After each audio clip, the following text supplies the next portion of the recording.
Kabayan, marahil napapansin po ninyo ang nagaganap na tindi ng init ng panahon sa ating kapaligiran sa buong Pilipinas, kabayan.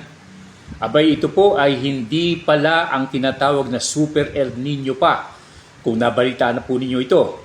Pero bago po tayo magpatuloy, kabayan, paki-share, like, and subscribe po ang post natin sa araw na ito. Okay, magpatuloy po tayo, kabayan. Ang Super El Nino ay napabalita po sa buong mundo na pwedeng mangyari sa huling bahagi ng taong kasalukuyan. Sana po, huwag namang mangyari sa Pilipinas, kabayan, o sa buong mundo. Ang problema ngayon ay dala ng tinatawag po nilang ocean warming at human-driven global warming, kabayan. Dahil sa pagtaas ng temperatura sa buong daigdig at overheated climate system, natataos daw po globally and temperature never before witnessed o naranasan ng tao sa mundo. Alam nyo, kabayan, noong 1877 era, nagkaroon po ng kakapusan ng pagkain at humantong sa malawakang taggutom sa ilang bahagi po ng daigdig. Dahilan para mamatay po ang mayroong 50 milyon, kabayan, ulitin po natin, 50 milyon na tao sa Asia, sa Africa at South America, kabayan. Yan po ang talagang nadali. Pero alam po ninyo, based on the Genesis of the Bible, nangyari na rin pala po ito, kabayan ko, sa gitnang silangan.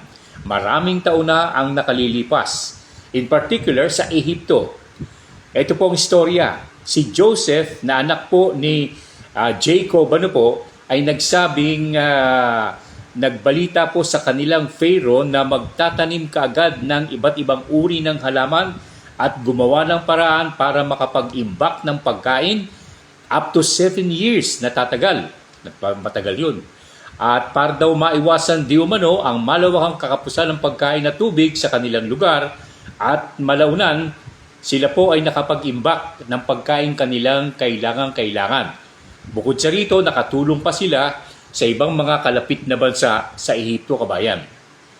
Ito po ay naulit lamang, kabayan ko, at ngayon, ang mga projection ng mga scientist, kabayan, ay baka pumantay ang inaasahang El Nino sa taong kasalukuyan sa mga nakaraang tagtuyot at taglamig tulad ng naganap noong 1877. Huwag naman sanang mangyari po, kabayan, huwag sanang maulit, Kabayan, ito po ay mga bagay na ating pong pag-uusapan sa araw na ito at sa mga darating na araw. Itutuloy po natin ang paksang nabanggit ukol sa Super El Nino sa next episode ng ating palatuntunan. God bless, kabayan. Kaingat po kayo.